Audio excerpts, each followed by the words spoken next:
حضور صلی اللہ علیہ وسلم کے دشمنوں نے بالخصوص ابو جہل نے ایک مرتبہ حضور سے کہا کہ اگر تم خدا کے رسول ہو تو آسمان پر جو چاند ہے اس کے 2 ٹکڑے کر کے دکھاؤ۔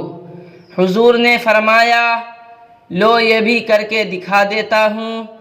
چنانچہ آپ نے چاند کی طرف اپنی انگلی مبارک سے اشارہ فرمایا تو چاند کے 2 ٹکڑے ہو گئے۔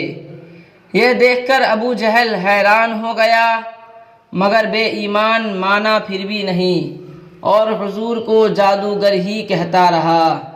سبق: ہمارے حضور کی حکومت چاند پر بھی جاری ہے، اور باوجود اتنے بڑے اختیار کے بے ایمان افراد حضور کے اختیار و تصرف کو پھر بھی نہیں مانتے۔